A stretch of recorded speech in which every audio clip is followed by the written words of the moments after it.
Well, halo semua, apa kabar? Udah lama nggak ngevlog ya, karena kemarin itu beberapa orang yang gua pengen kontenin mobilnya itu nggak mau karena biasa takut corona. Ya nggak apa-apa sih, kita juga lagi PPMKM, jadi ya gitu deh. Jadi beberapa konten gua terhambat, tapi nggak apa-apa. Yang penting sehat dulu aja. Dan kemarin juga lagi sibuk motret liputan beberapa COVID.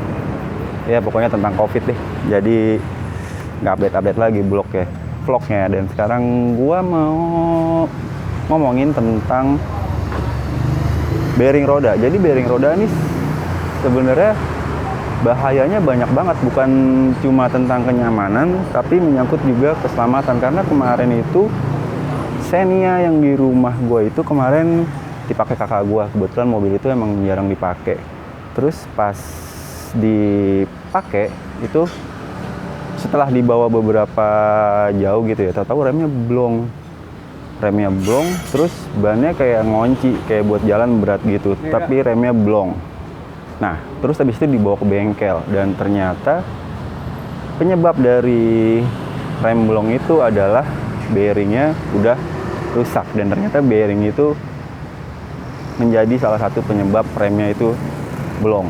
Nah, kita bakal bahas nih, belajar bareng tentang kenapa sih bearing bisa bikin rem blong. Jadi kita langsung tanya aja ke orang bengkel, ke Gendut, penyebabnya apa? Kok bearing bisa bikin rem blong?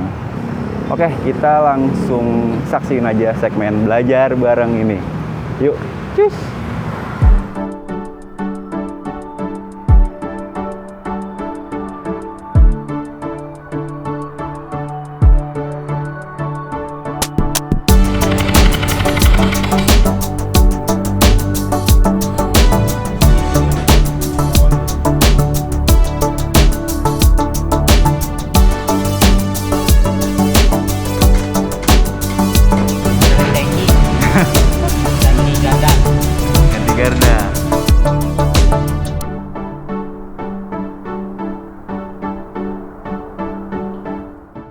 Nah, halo semua, sekarang gue udah di bengkel Gendut Racing Team. Nah, sekarang gue mau nanya nih, kemarin kan Xenia gue dipakai kakak gue, terus tahu remnya blong gitu. Nah, sebenarnya itu jadi penyakitnya bukan di sistem remnya ya? Bukan. Nah, jadi ternyata pas dibawa ke sini itu penyakitnya ada di Lahar bearing. macet. Bearingnya macet. Nah, ternyata dari kejadian itu gue narik pelajaran kalau bearing itu bisa jadi bahaya kalau kita nggak merhatiin ya. Ya. Salah satunya adalah remnya bisa blong, dan itu bisa bahaya banget. Nah, sebenarnya kenapa nih Dut, kok bearing bisa bikin rem blong? Bearing macet, kampas otomatis panas. Terus seal yang di kaliper panas, oli rem panas naik ya? Ke master kalau oli rem udah panas blong. Tapi kalau udah dingin lagi ada lagi tuh rem. Oh, bisa normal lagi. Nah, itu kemarin gue lupa ceritanya, remnya blong sama sekali. Blong sama sekali, nggak ada hilang gara-gara lahar macet. Lahar macet dipaksain. Bearing lah bahasa kerennya ya. Bearing. Bahasa kerennya bearing. Roda sebelah kanan depan. Nah, jadi intinya itu. Nah, selain itu kalau bearing rusak atau udah parah, itu juga bisa bikin as jadi muai ya?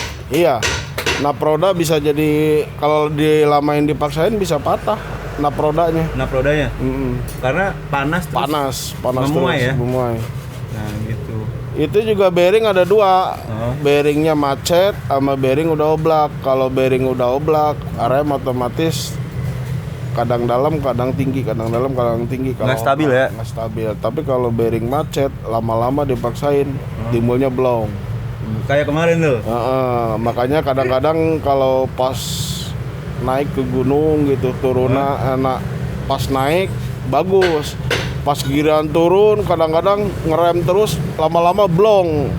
Itu kenapa? Itu akibatnya panas rem minyaknya. Minyak remnya panas. Kalipernya ke ini yang iya. Apa? Disnya tuh ngerem terus, lama-lama panas naik ke master blong. Gitu. Nah, jadi intinya itu tuh, perhatiin bearing biar kecelakaannya bisa diminimalisir kalau kayak rem blong gitu. Jadi rem blong itu bukan semata-mata dari remnya yang kurang maksimal, dari lahar juga bisa. Bukan dari faktor apa?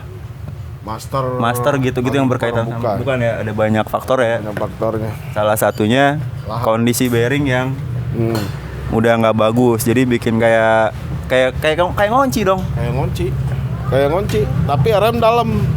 Rem dalam, diinjek dalam ya. Diinjek dalam. Nah, terus biar kita bisa tahu nih kondisi bearing kalau udah mau rusak itu biasanya tanda-tandanya apa nih, Dut? Berisik itu gimana tuh? Gemuruh dia, gemuruh. Oh. Kalau lagi kecepatan tambah kenceng mobil, tambah gemuruh. Gemuruh. Kalau kita bisa ngerasain di setir gak? Enggak, kalau lahar enggak. Kalau lahar nggak, bukan oblak gitu? Kalau yang oblak bisa langsung berasa di setir goyang. Tapi kalau enggak oblak, macet, itu gemuruh dia. Gemuruh lah ya. Gemuruh. Terus kalau kita cek dari roda gitu, diapainnya, didongkrak gitu? Didongkrak, Diputar, terus berasa getar. kalau megangnya di mana tuh kalau kita putar? Di sok. Di sok ya? Yang satu, yang ke sebelah, yang tangan kanan megang muter roda, yang tangan sebelah kiri megang sok. Dia getar. Kalau berasa getar itu berarti rusak. klahernya udah? Bearingnya udah rusak. Nah itu tuh, jadi harus perhatiin kaki-kaki lah itu ya, bearing.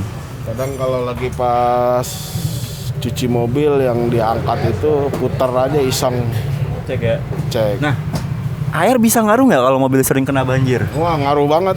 Ngaruh? Nggak langsung, minimal 2 minggu 3 minggu baru berasa dia laharnya kering. Karat ya? Karat Tuh bikin apa Dut kalau di lahar? hancur, ada goresan di pelor bearingnya itu kemakan, lama-lama ya gemuruh.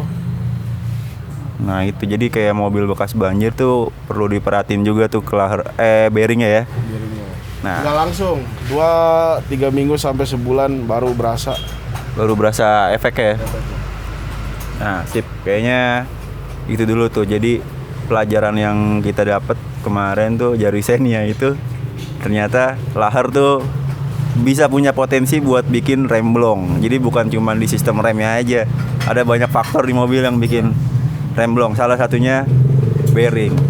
Sip, kayaknya itu dulu. Kalau ada teman-teman yang punya pengalaman sama atau mau menambahkan bisa di kolom komentar. Dan kalau mobil ada yang rusak bisa main nih kesini di Jakarta di Gendut Racing Team. Oke? Sampai ketemu di vlog berikutnya. Tetap jaga kesehatan, ya enggak? Semoga virus ini cepat berlalu kayak hubungan ya. Sip, thank you. Assalamualaikum warahmatullahi wabarakatuh.